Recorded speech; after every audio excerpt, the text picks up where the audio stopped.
ఒక ఊర్లో ఒక అబ్బాయి ఉండేవాడు. అబ్బాయి పేరు రాజు. అబ్బాయికి వాళ్ళ మమ్మీ లేదు. అయితే అబ్బాయి వాళ్ళ డాడీ ఉంటారు. వాళ్ళిద్దరే బాగా జీవిస్తుంటారు. వాళ్ళ నాన్న పాపం బాగా కష్టపడి అబ్బాయిని చదివించి మంచి పొజిషన్లో ఉందామనుకుంటారు.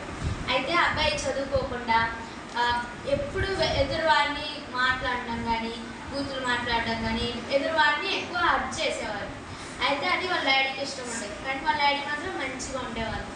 అయితే వాళ్ళ డాడీ ఏమన్నారంటే వాళ్ళ ఇంటి చుట్టూ, అది వాళ్ళది ఒక గుడిసె. అయితే వాళ్ళ ఇంటి చుట్టూ ఒక ఫ్రెండ్స్ కట్టారు. చక్కగా ఫ్రెండ్స్ కట్టారు కదా చుట్టూ, ఇంటి చుట్టూ అలా కట్టారు.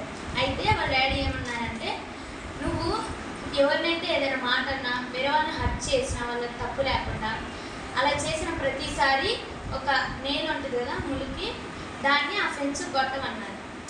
అయితే అలా చేస్తూ చేస్తూ కొన్ని సంవత్సరాలకి మొత్తం ఫ్రెండ్స్ నిండా ఆ ములికిలే అయిపోయింది. ఆ నెయిల్సే ఉన్నాయి. అయితే ఒకరోజు వాళ్ళ డాడీ ఉండి, నువ్వు ఇవన్నీ కొట్టావు కదా, వాళ్ళకి సారీ చెప్పావా అంటే, లేదు డాడీ నేను చెప్పలేదు, నేను ఎందుకు చెప్పాలి, నాకు అదొక పన్ను అలా హర్ట్ చేసిన పక్కన వాళ్ళని అని చెప్పేవారు. అయితే వాళ్ళ డాడీ ఉండి, నువ్వు ఎవరికైతే హర్ట్ చేసావో కొంతమందికైనా సారీ చెప్పిరా అని చెప్తారు. అయితే అబ్బాయి వెళ్ళి కొంతమందికి సారీ చెప్తారు, అందరికి చెప్పారు. అయితే వాళ్ళ డాడీ ఏమన్నారు, నువ్వు సారీ చెప్పావు కదా, వాళ్ళు నేను క్షమించారా అని అడిగారు. అయితే నాకేం తెలుస్తుంది, వాళ్ళు నన్ను క్షమించారు, నేను జస్ట్ సారీ చెప్పి వచ్చా అని చెప్పారు.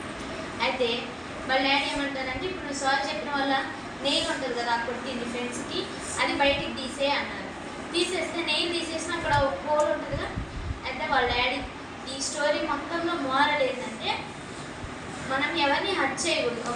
వాళ్ళు తప్పుంటే చెప్పాలి, కానీ మనం ఎవరిని హర్ట్ చేయకూడదు. ఒకవేళ హర్ట్ చేసి సారీ చెప్పినా ఆ బొక్క పూడిపోయి మనం మళ్ళీ కూర్చలేము ఆ బొక్కని. ఎంత సారీ చెప్పినా వాళ్ళు హర్ట్ అయ్యి ఉన్నారు కాబట్టి. వాళ్ళ డాడీ ఏమంటారు, నువ్వు హర్ట్ చేసావు కానీ సారీ చెప్పావు, అయినా కానీ ఆ బొక్కను నువ్వు కూర్చలేవు కదా, అందుకే ఎవరిని హర్ట్ చేయకూడదు. ఒకవేళ తప్పు ఉంటే తప్పు ఉందని చెప్పాలి, కానీ ఎవరిని మనం హర్ట్ చేయకూడదు. అదే ఈ స్టోరీ యొక్క మోరల్.